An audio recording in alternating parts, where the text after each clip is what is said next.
Yo, what going on? It's your boy Jah from the Same Difference podcast. They are back with another one. So we back again. I came back off a vacation. I was quietly creeping on my vacation, and we back with another one. I got a message in the DMs that some a member of the community reached out to us, and she wanted to talk about the violence in the community. She wanted to talk about the night out against violence that she just attended because she saw something that moved her. And obviously, as a mother, she has seen the violence going on in our community, and that overall has moved her as well. So, of course, I couldn't turn her down. And here she is. I'm going to bring her on in a second. But here's a statistic, right? So, as of October 7th, the USVI has experienced its 32nd homicide of 2023. Now, to some places, that may not seem like a lot, but for small islands, please consider that that's 32 different families, right? And it's double that if you think about the ones that are caught for doing the murder or the homicide or committing the crime, that's double. Because yes, the ones that were harmed, the victims, their families are affected, but the ones who do the harm, their families are also affected. We lose two people at that same time or more. So just keep that in mind. So with no further ado, I'm gonna play this intro clip and then we're gonna bring her on. I'm gonna let her introduce herself right after this.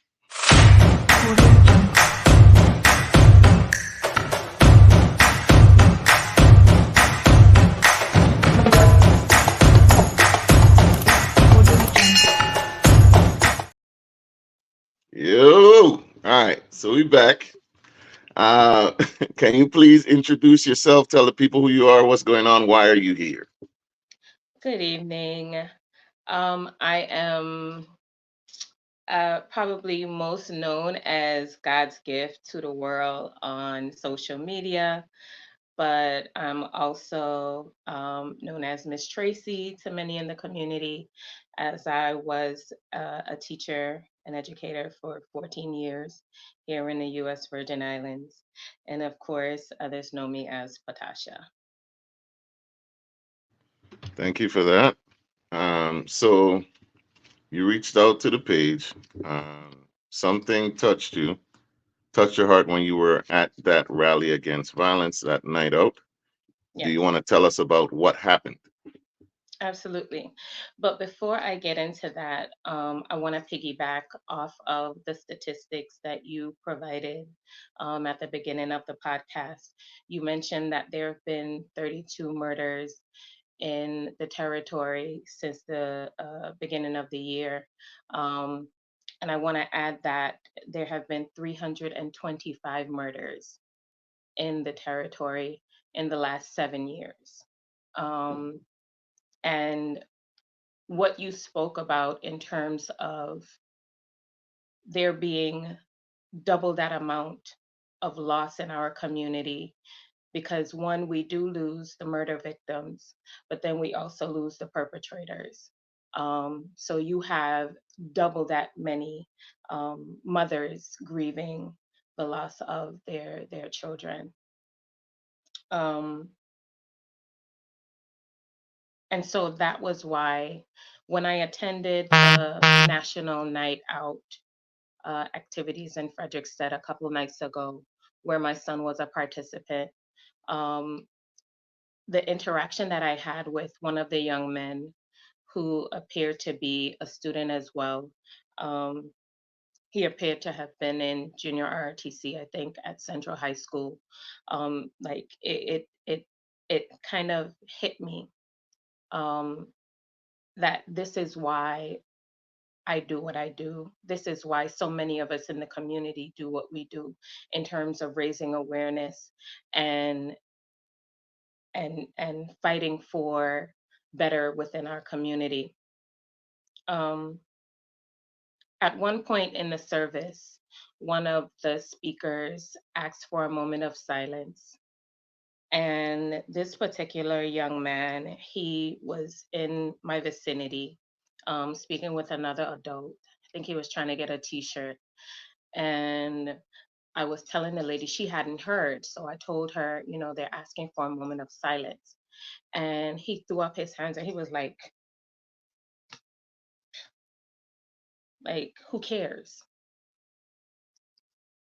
And then the speaker started talking about what we just mentioned, the number of murders that have taken place so far in the territory. And his attitude was much of the same. Like, so what? Like, who cares? Nobody cares. And then it hit me. Um, this child is not a child who's cared for. He smelled really badly, what I would term as a vagrant. He smelled like he's homeless, like he doesn't bathe, like his clothes aren't clean. Here he was at a school function getting community service hours, and that might be why he was there. Um, but he wasn't really there, if you understand what I'm saying. And the the irony of it all is that here's this young man, he's among his schoolmates, one of them being my child, who is cared for, who, I mean, his reaction would not have been that, because of what he's been taught and how he's been brought up and how he's been loved and how he's been raised. But then you have a child among him and his friends with this nonchalant, discompassionate attitude with regards to the loss of lives. No respect for authority, no respect for community. And so one day it could be that, God forbid, we get a call that there's a shooting in school and this young man is the perpetrator. And where is he? In school with our children. He's somebody's child. He's in school with the children of other people. And so that's why it's really, really important that we not only mourn the murdered, but we have to support other mothers who may be struggling with taking care of their children, with children who don't have mothers to take care of them. So, You see, that, what immediately jumps out to me when you first told me about that mhm, is the real underlying issue behind violence, right? mhm, Because we tend to try to police things away. We try to government it away. And, we get together and we do these meetings on stop the violence and we can have cookouts and marches and all of that. The real issue, the underlying issue behind violence, it's poverty, right? mhm, Because people with 800 credit scores, people with good jobs that are living and eating well, they're not thinking about killing other people. And those things are not being addressed. And somebody watching this right now is going to get upset. But the United States Virgin Islands is deemed as third world. It is poverty, people. That's what's behind crime, because the ones that rob you, they might not even have money to catch a bus to go to the more expensive, more better place to rob. They're gonna rob you. You live in the same area, and they're gonna take from you who also has little. There's a reason for that, but we don't address it. So I'd like you to touch on that, right? So you saw that he smelled like he wasn't taken care of, like he didn't have someone to love him and take care of him and stuff like that. right. What, with knowing that poverty is behind it, and Mhm. that your mind went to, he's gonna be around my children and it may lead to crime. What do you have to say about that? So it's funny that you mentioned that, because I have thought about violence for many, many years. For 12 out of my 14 years teaching, I taught at Arthur Richards. Arthur Richards is the only junior high school in the territory that serves families from over a dozen housing communities at the time when it was uh, down in down west. And you would never know that you had such a large population of what would be deemed at risk students. Arthur Richards was always the last to get everything. I remember having a discussion with a special education director at the time, and she told me, oh, there were some things that were on their way down there, but they just never made it. And it hit me that down west, where we have over a dozen housing communities, down west, where we have this one junior high school, it might be a little too far for them to traverse. Education, the office is in Christiansted, and it's kind of like out of sight, out of mind. And so the poverty thing, that's where it comes into play. If you're living in a housing community, you're not wealthy. Um, a lot of times as parents, we want to give our children what we didn't have, in terms of the sneakers, the games, the this, the that. We want them to not feel poverty the way that we did.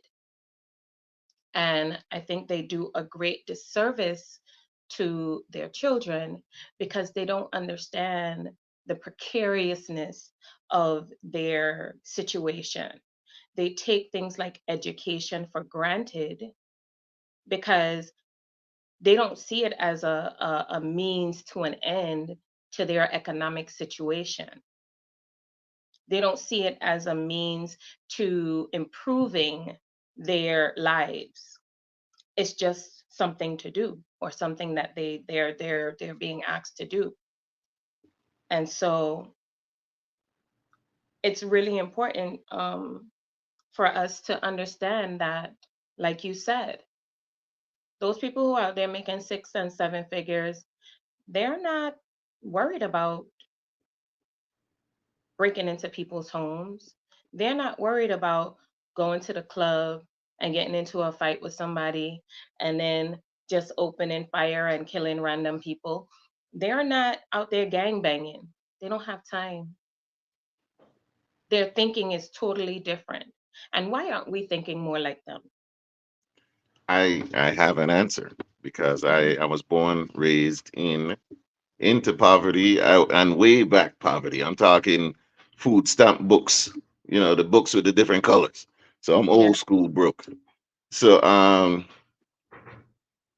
I know why. Because at an earlier age, you're thinking about working. You're thinking about how do I get money. You like people that already have money, they're usually the ones that always say something to the effect of money isn't everything. It isn't everything if you ain't gate.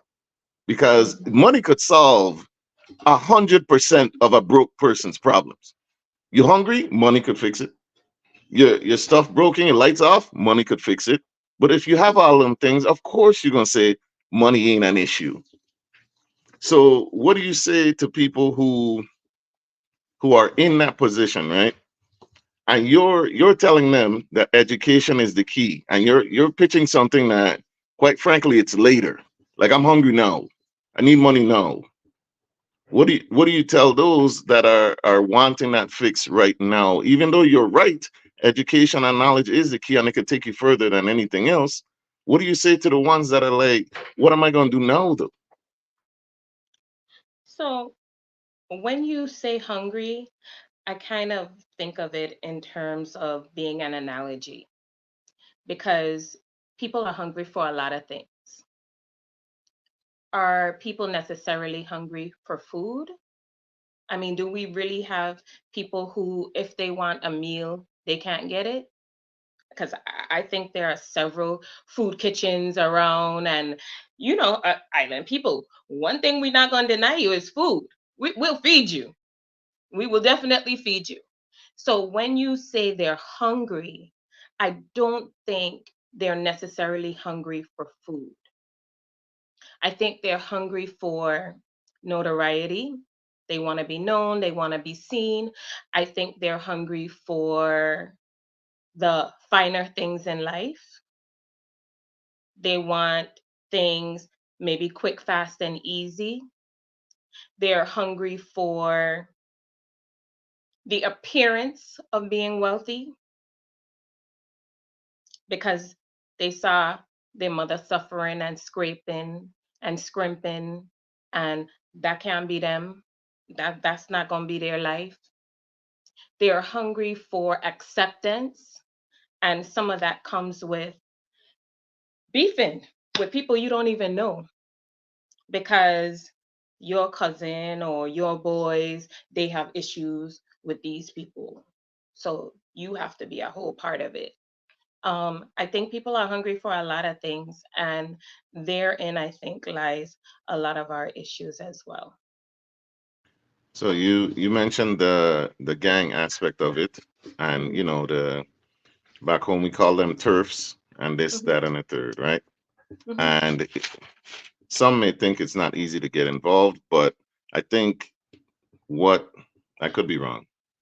What is the appeal to me is the idea of family.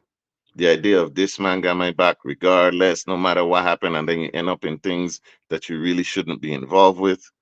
So gangs, violence, or I live here and we beef with this person and that. How does that happen? How does that come about, you think? So initially, that's what gangs were. Gangs were families, the people that you choose to be family with. But then there came a point where the ignorance of it all just kind of took over, and I think it became trendy. It became the thing to do. It oftentimes also became a means of surviving. You couldn't. How are you gonna live here with these where this gang? How are you going to live near this turf where this gang hangs out? This is their area, and you have to walk through there every day, and they're telling you, yo, you need to be one of us, or um sometimes it's either you're gonna join them or you gonna be on the end of their wrath. You understand what I'm saying? So I don't think it's just any one thing. It has many different reasons for our children getting caught up in gangs or hanging out on the turf or falling in with the wrong company. And sometimes it's not even a gang, it's just one person that could be your downfall or be the downfall of a child or a young person. So your key is education, right? In a place where, like our territory, in a place where the education isn't not well, the public education isn't really, up to par. Because we've had several conflicts about that just recently. Hmm. What do you say to those where the teachers don't even get paid well, the administrators make way more, but it doesn't seem like anything's getting done? What do you say to them? How do you push education in an environment like that? So I think we need to look at it for what it is, and it is a system. Hmm. No matter who's the superintendent, no matter who's the commissioner, it's a system, and it's a system that has been broken for decades. Um, I had asked a question: why do administrators make so much more than teachers? Why is an administrator starting salary around 70, 80 something thousand dollars, and a teacher's starting salary is 40 something thousand dollars? And that's on the low end. When the teachers, I mean, without teachers, there's no education. Administrators can come a dime a dozen, okay? But teachers, they are the foundation of education. And if you want to provide quality educational opportunities, it's kind of like what you put in is what you get out. A teacher who makes 40 something thousand dollars a year, I was one of them, has to work an additional job, has to, in this territory, in order to make ends meet.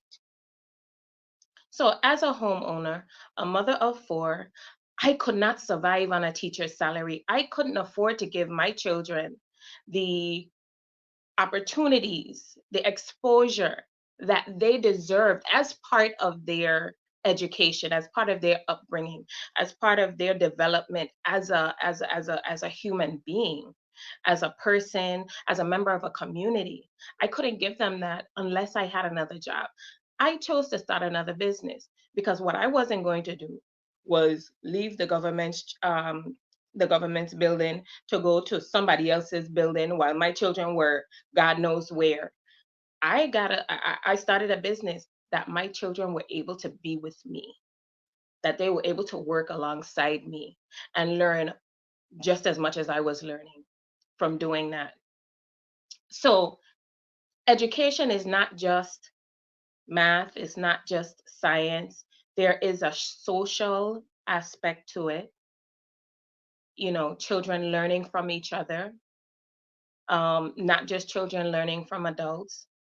But then there's also there's it's a system, and if the system is not properly structured, you're going to have what we have now: disenfranchised teachers, administrators who are out of touch. Should I say unintouched?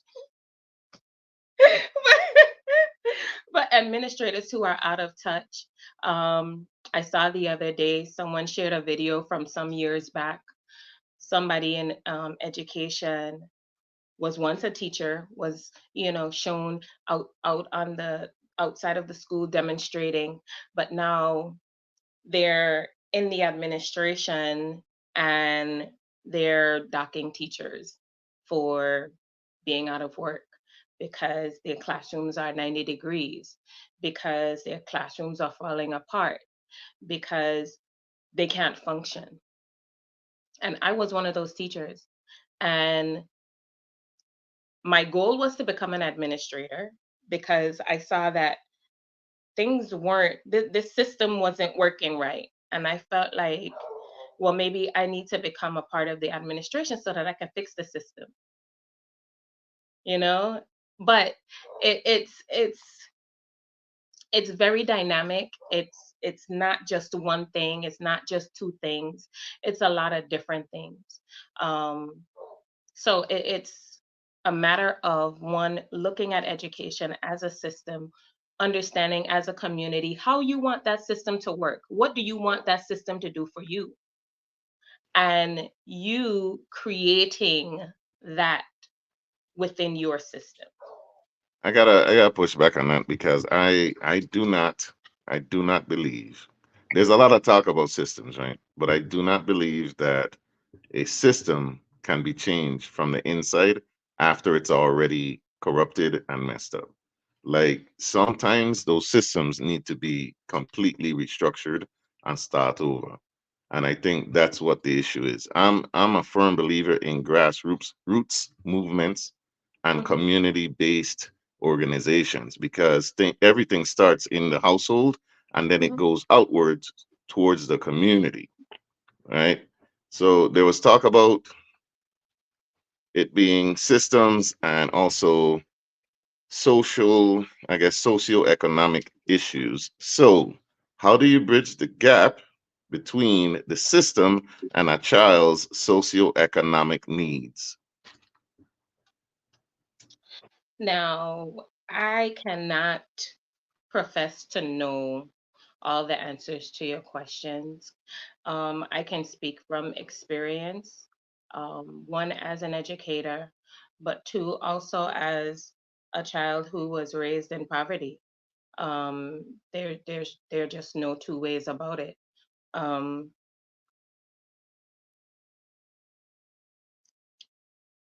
the system of education, while you don't think it can be changed from the inside, how then can it be changed from the outside?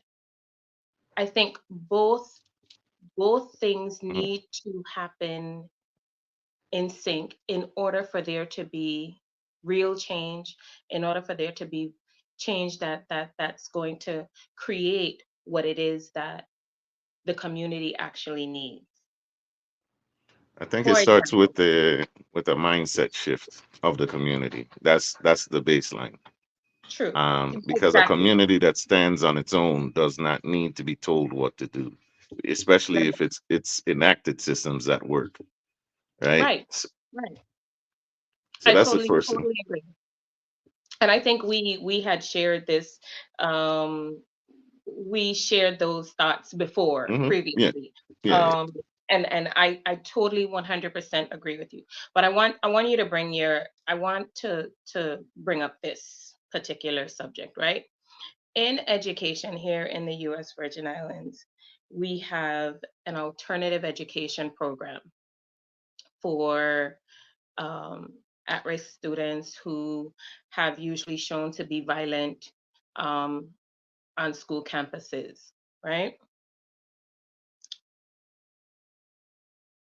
I worked at Alternative for about a year and a half, and I was totally appalled at what I experienced. Again, you have the most at risk students in the territory, and they are living, or they're being, I don't want to call it educated. It's almost like they're being housed in these historical buildings that barely have air conditioning.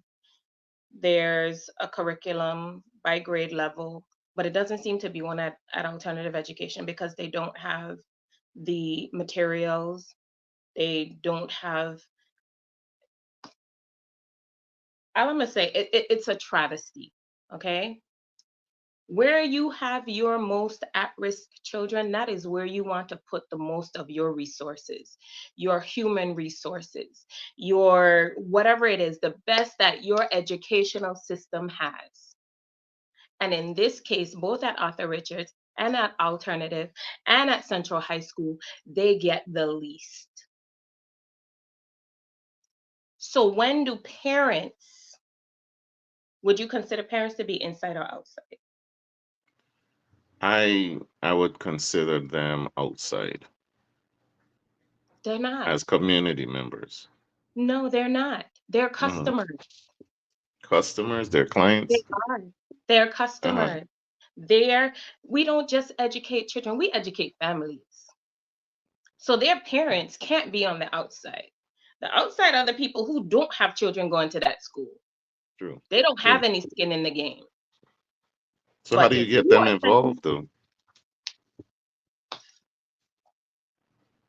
things like this, things like this, as you mentioned, grassroots organizations, grassroots initiatives, sometimes going door to door, sometimes, being that person who who calls people out.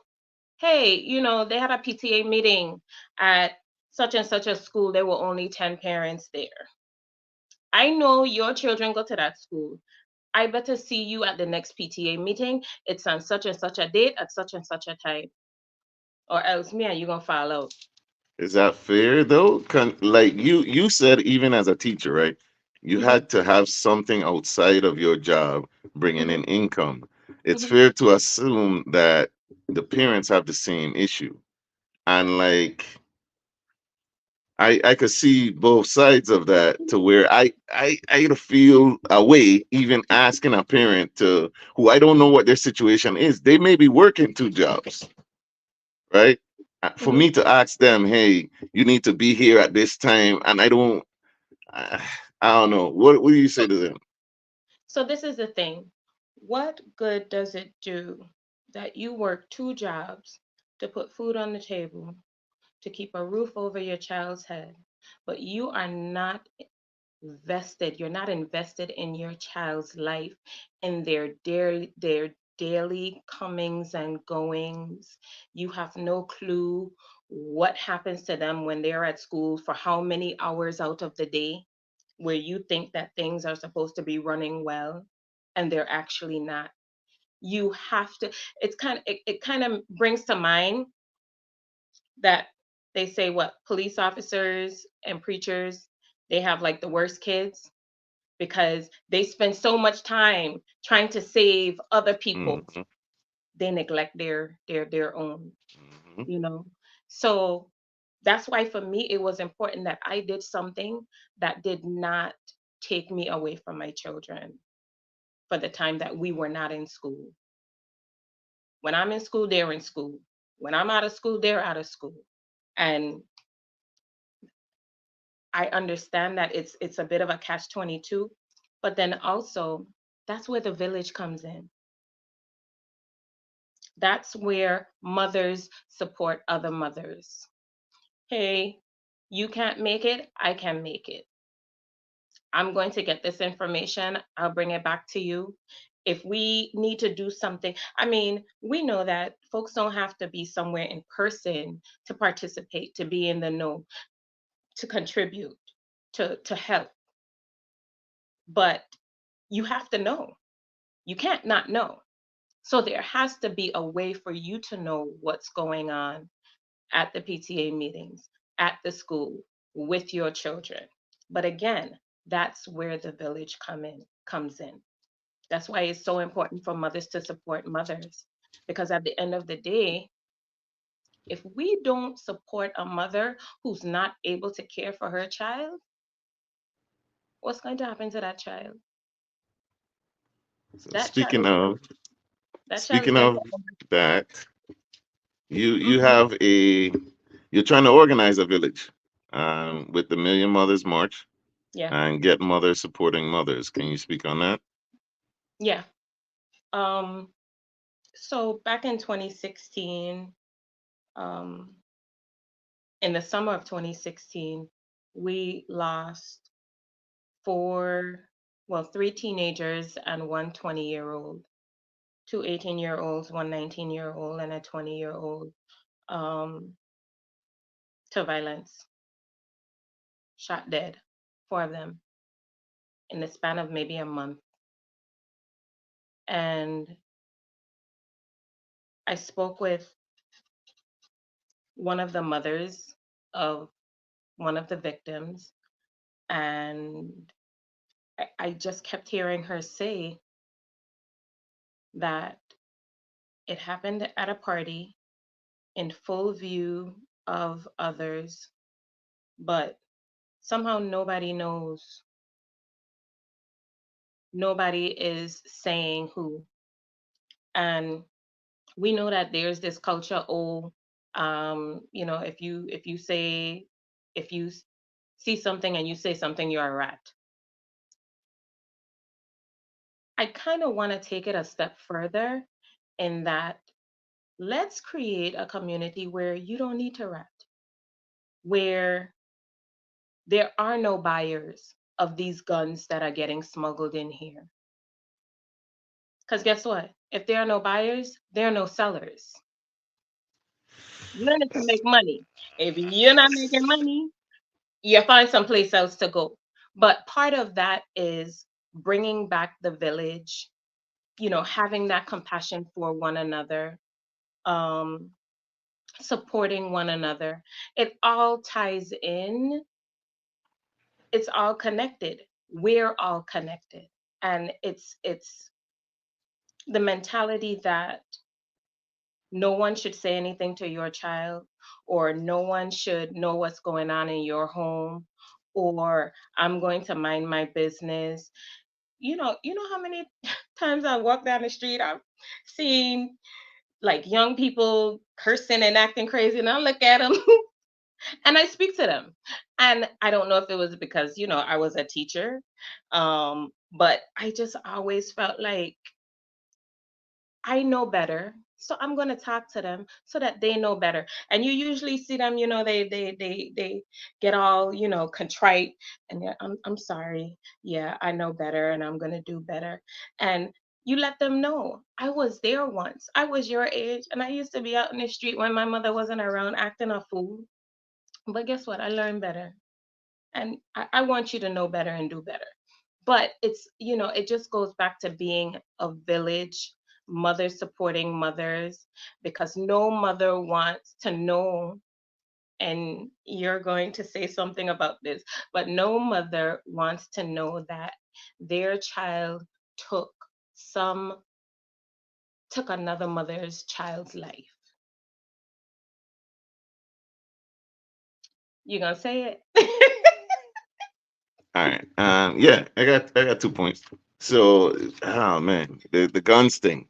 I'm a gun owner. I have several actually, and Seven I don't. I or have several now. several?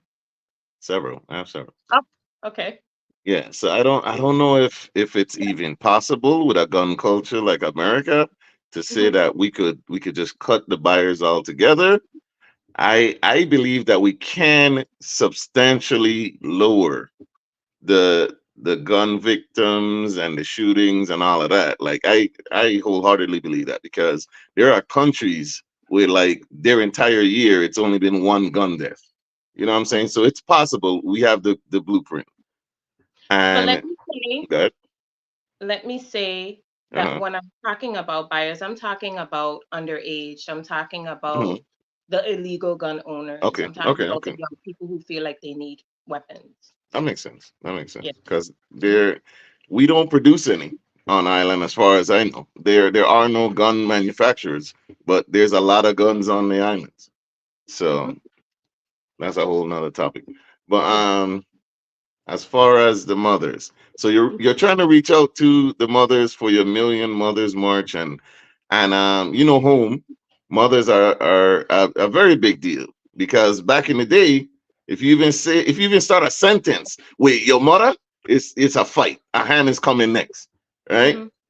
So we have to acknowledge that yes, mothers get lifted up on high. This is a Hmm. touchy subject, but we also have to acknowledge that some of those parents, not just mothers, that Hmm. they are the enablers, right? Yes. Because right now, there is a mother that knows that her child is a bad man. Her child is a gunman. He's known in the street. She knows it too. He comes home to her, right? Hmm. Probably kisses her on the cheek. Hey, mommy, what you cook? And in the house, that's her sweet boy. Hmm. Outside, she knows what he is also. Yeah. And there might be guns in the house. There might be one with bodies on it. So what do we do? Like there's a disconnect there. What do we do? That mother needs support too. In what ways? How do you support an enabler? So I don't know what a mother tells herself to allow herself to sleep at night knowing that her child kills people. I'm gonna just say it plain. I don't know what that is, but I'm sure there are people who do, people who have been in her shoes, who know that eventually either your child is going to end up in jail for the rest of his or her life, rarely her, but mostly his life, um, or they're going to end up dead. And I don't know how much denial a mother can be in 2023 to say not my child. I don't see it. Those enablers, they fully well know that what's happening is wrong. They fully well know that they're wrong and they're just being ignorant. So how do you fix ignorance? I think with a whole lot of love, a whole lot of care. Why is it that it's okay for your child to do this? Is it that in some cases the child is paying all the bills, And when I say child, I don't mean necessarily a 14, 15, 16-year old. It could be a 18, 19, 20, 30-year old, but that's still that woman's child. Could be 40, 50, and that child is paying all the bills. Um, why is the child paying the bills? Mommy can't, mommy can't pay the bills? In a lot of cases, the answer is no. Mommy can't take care of her five, six kids. She can't do it all on her own. And daddy is nowhere to be seen, or the fathers are nowhere to be seen. And so you have that one child who say, you know what? I gonna take care of it. And of course, the only way that they know how to take care of it is the easy way, or what they see as being the easy way. Because it's hard to go out there and humble yourself and work and not be getting out of it exactly what you want.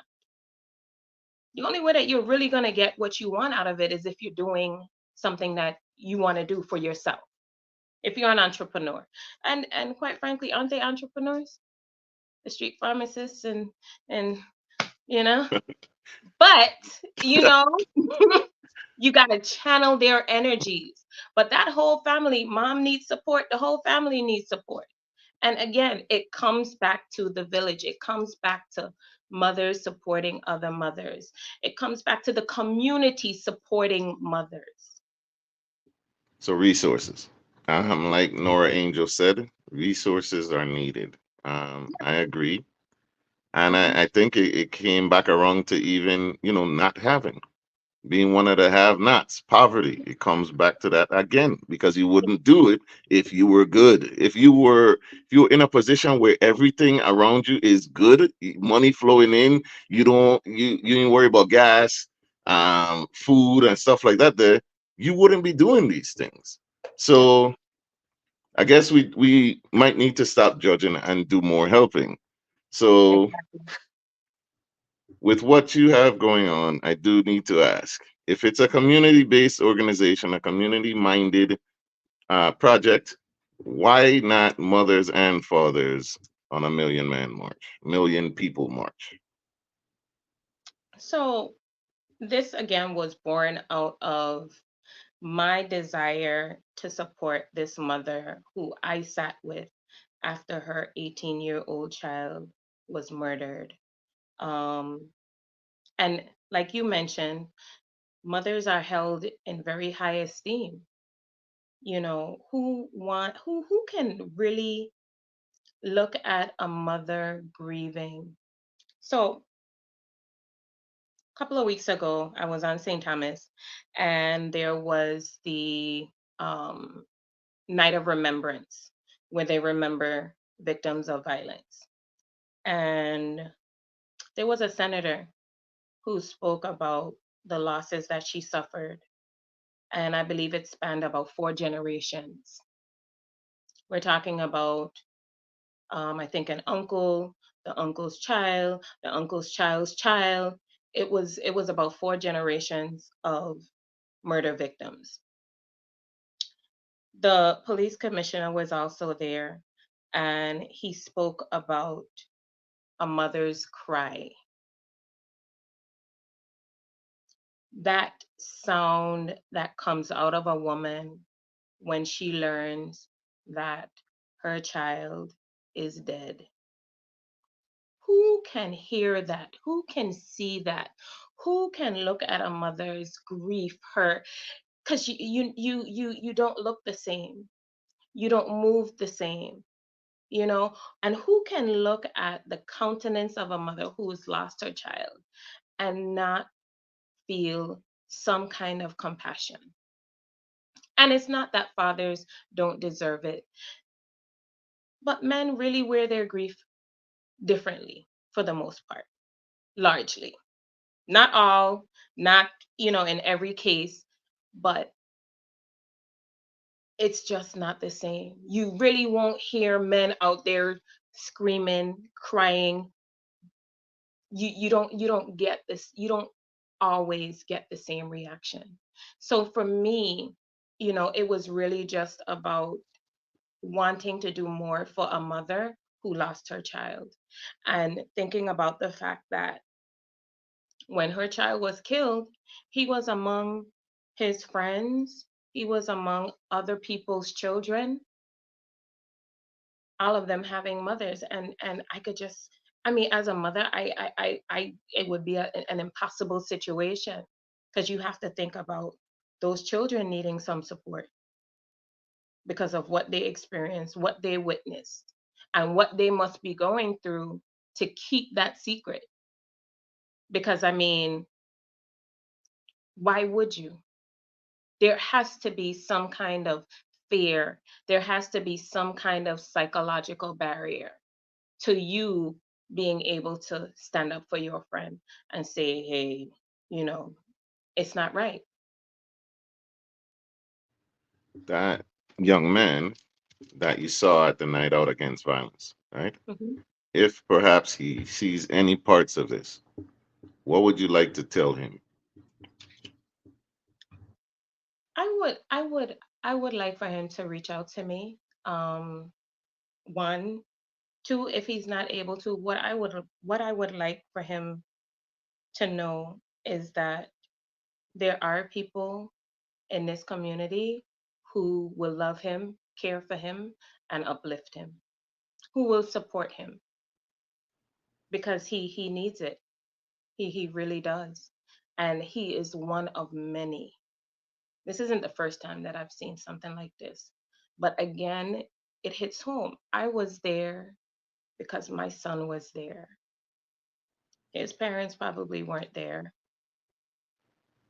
And there's probably nobody cares. They probably didn't even know where he was, period. I mean, I grew up in the Bronx, and I remember thinking about the fact that I had friends who were out all hours of the night, and their parents couldn't care less. Couldn't be me.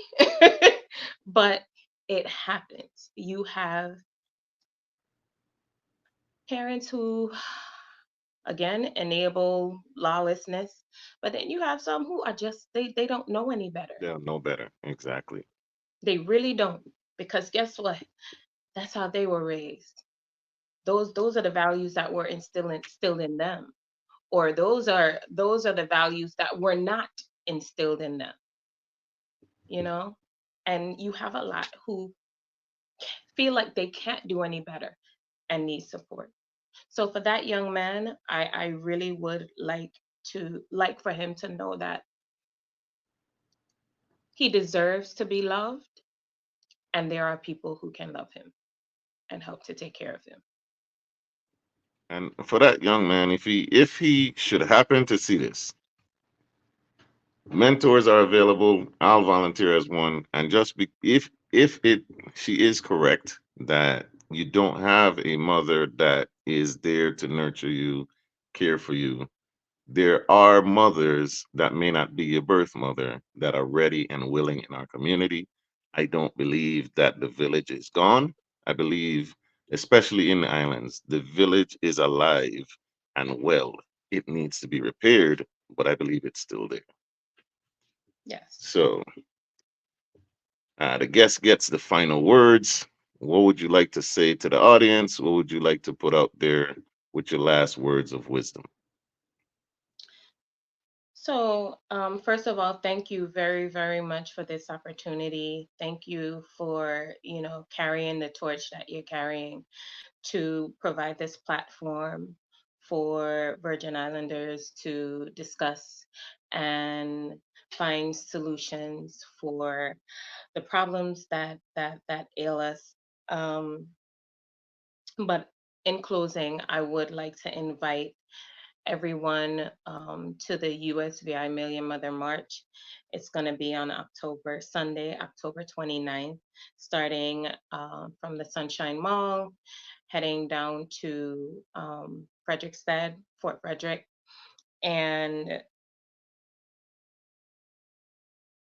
I kind of say we're looking for a few good mothers. And that would mean, all mothers in the community, whether you lost a child as a victim of violence or you lost a child as a perpetrator of violence. Um, we have to stand together. It's important for our community, our children, to see us come together. And and that has been a part of, you know, what this march is about, for our children to see us coming together so that they get a sense of the community, so that they get a sense of security, so that they get a sense of what is how they should be with their own peers. Um, Again, Sunday, October 29th, starting at Sunshine Mall, heading down to Fort Frederick, um, 5:30 a.m. We're going to try to start very early and get you guys, back home, off to church, that sort of thing. Also, I would like to say that we will have the names of the 325 victims um, of violence that have died since 2016. And it will be very, very sensational if we had folks there to speak for them, to hold up their names so that they are remembered in in the proper light as victims of not just one person's crime, but to what's wrong within our community. And we want to show that we want to fix it. We want to make things better. Thank you so much for coming on. Appreciate you. And there is a Facebook page and Facebook group. And Yes. there's a flyer out also where you can scan the QR code to get to the Eventbrite site. So you Yes. can join this movement as well. And what is the name of the Facebook group and page? USVI Million Mother March. All right. Thank you. For me, I'm not a mother, obviously. I'm a father. And even having this conversation, I hate it, but I picture losing my children. And it just upsets the natural balance of things to even think about your child being gone before you. It's not natural. And I can't imagine what people who have lost their child go through. So my heart goes out to you. Thank you so much again for coming on. I hope everybody that can see this, you share it, tell another mother, tell someone to join, to get with this movement. Please, we need to end the violence. Nobody else needs to die. Absolutely. I'm Thank you. Jah. Thank you. That's God's gift. It's the Same Difference podcast, and we out.